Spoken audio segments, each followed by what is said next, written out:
Alors coach, premier regroupement avec tes joueurs, avec un groupe élargi, avec de nouveaux. Comment ça a été pour pouvoir voilà, jauger un petit peu la tanière juste après l'échec à la CAN? Je l'ai dit, j'ai dit c'est une contre-performance, c'est pas un échec. Ok, je l'ai déjà dit et je l'ai expliqué encore. Mais en réalité, le regroupement se passe plutôt bien. Là, pour l'instant, c'est la première séance.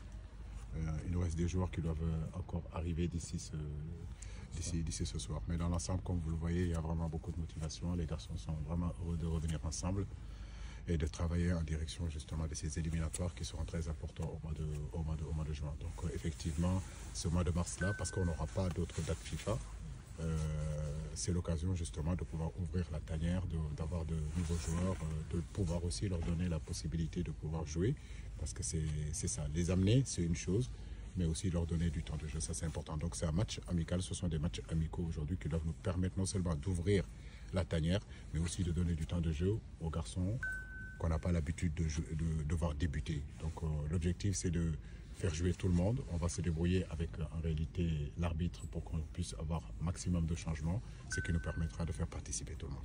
Vous avez l'habitude de dire qu'effectivement la tanière est ouverte dans les deux sens.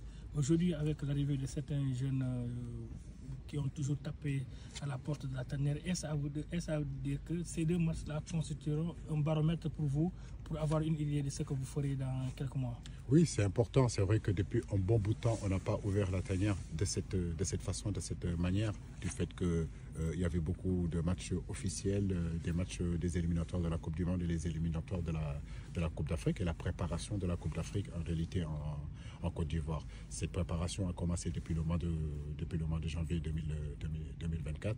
Aujourd'hui, au mois de mars, c'est vrai qu'après cette CAN-là, c'était l'occasion justement de pouvoir ouvrir encore davantage cette tanière. Et je trouve que c'est pas mal parce que aujourd'hui, l'équipe du Sénégal, il y a beaucoup de garçons qui voudraient participer dans cette aventure avec l'équipe du Sénégal, venir découvrir l'équipe du Sénégal. Donc c'est important aussi de les incorporer parce que justement les matchs officiels vont arriver bientôt. Donc c'est maintenant en réalité qu'on pouvait le faire. Et je pense que si je pouvais même aller au-delà de 31 jours, je l'aurais fait. Parce qu'au-delà de ces matchs, mais c'est surtout la possibilité d'avoir des garçons pendant 10 jours, s'entraîner, voir leur mentalité, voir leur faculté d'adaptation par rapport aux anciens qui sont là. Tout ça, c'est important. Donc nous espérons que ce camp d'entraînement, vraiment, ça passera très bien. Ok, merci beaucoup. Alors coach,